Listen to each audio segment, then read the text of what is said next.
Welcome back to the third and final part of the programme, and I think it's about time we used a one-word cliche that has come to infest the world of motorcycle journalism. Many of us poor, limited, lazy hacks fall back on this single term with tedious regularity, and I'm probably more guilty than most, but in this case I think its use, for once, is entirely justified. Our news this week is dominated by an iconic model. Genuinely, it really is. BMW's largest GS is, I don't think there's any arguing with this, it's an icon. When an icon is defined, as it is in the Collins Dictionary, as being important as a symbol of something. Think adventure bike, and I'd wager that for the average person, biker or not, the big old GS is the symbol that springs to mind. That makes it an icon in my book. It's a reputation that it more than likely deserves, but on both a professional and a personal level, I've always had something of an awkward relationship with BMW's flagship adventure bike. At no point in the very nearly 30 years I've been earning a living from talking about bikes have I ever actually wanted to own a GS.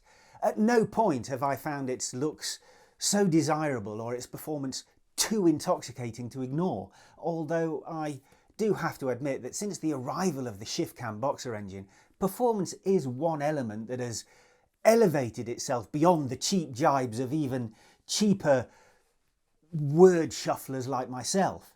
So although on a personal level the GS never came close to seducing the cash from my wallet, I also couldn't help but be seriously impressed with how such a great lump of what is essentially a bloody big touring bike could be finessed through everything from deep sand to smooth, grippy, tar surface mountain passes.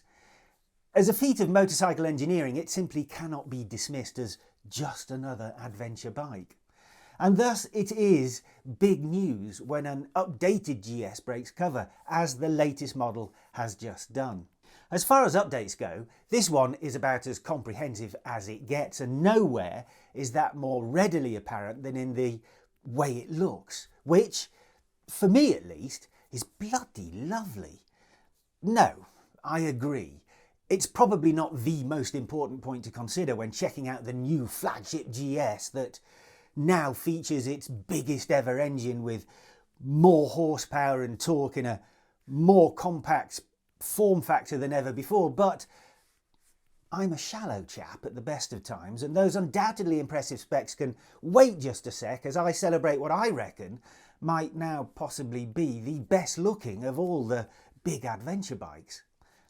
I'll reserve final judgment until I've clocked one in the flesh, but according to the official press pics and video footage, this is a bike with, and I can't quite believe I'm saying this of a GS, a bike with some alluring and dashing lines, curves almost, and an unusually symmetrical front end that looks unexpectedly contemporary and refreshingly non-GS-like.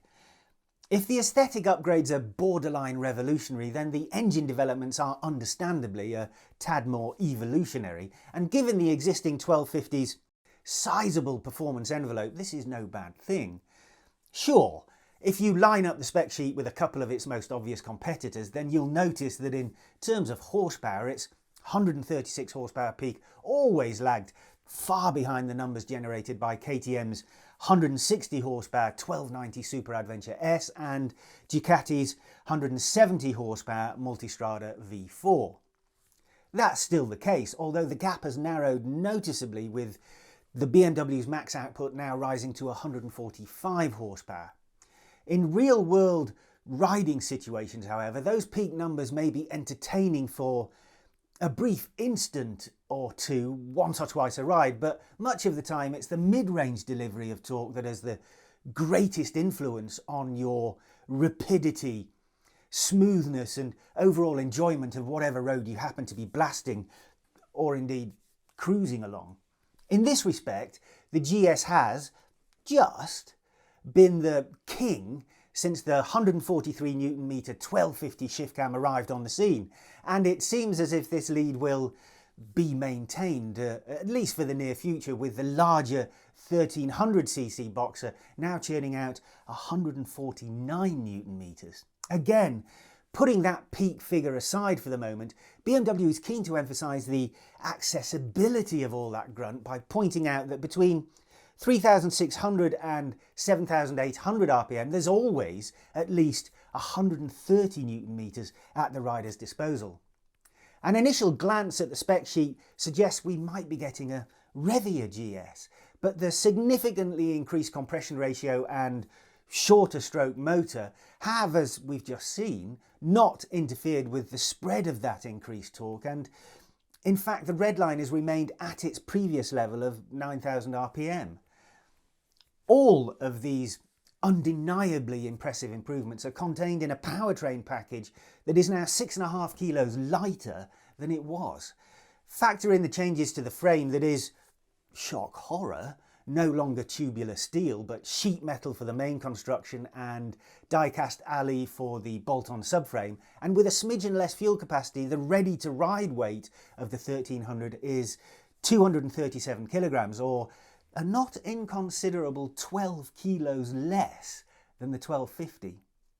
In terms of electronics, things have, as you would expect, moved on significantly, and I could easily talk for another 10 minutes about these details, but I'm sure you'll be happy to know that I'm going to treat you like adults who can read the spec sheets and online brochures yourselves. I'll just touch on some of the highlights. Right. As standard, you now get, even in the most basic guise, 4 riding modes instead of 3. Rain, Road, Eco and Enduro. There's BMW's optional riding assistant feature, as it's called, not some on-the-move version of Siri or Alexa, but an adaptive cruise control system that uses forward-facing radar to adjust your distance to the vehicle in front. This also incorporates a front collision warning system that, like Yamaha's Tracer 9 GT Plus has recently introduced itself, that can help avoid or reduce the severity of a possible crash, even going so far as to employ the bike's brakes. The radar mounted on the rear is employed by the lane change warning system that will advise when there's vehicles close or approaching quickly from behind. Of course, there are many of the usual BMW pack options that include groups of optional extras in the typical dynamic, touring, comfort and enduro and innovation specs. Some of these may seem like overkill, and I'm sure they are, but if you've got the financial wherewithal, I can see it being very difficult to resist just asking your dealer to fit everything and be done with any potential dithering. I have no firm information as yet on South African pricing, but going by the prices here in Europe, it looks like the most basic, bare bones model will start at about 370 to 380,000 Rand, but whether you'll be able to get one without it being specced up is doubtful.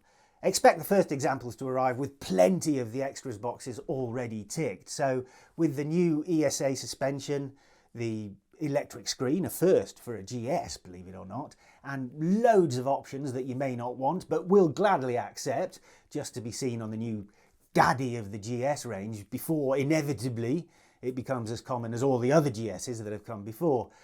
I said at the start of this news piece that although I have much respect for the GS, I've never actually wanted one. This might be the model to finally change my opinion on the matter. The proof is, as always, in the riding, and 2024 will definitely see me more excited than ever about getting a few days in the seat of a new GS. And on that note of anticipation, that's the end of this episode. Hopefully, we'll see you again next week.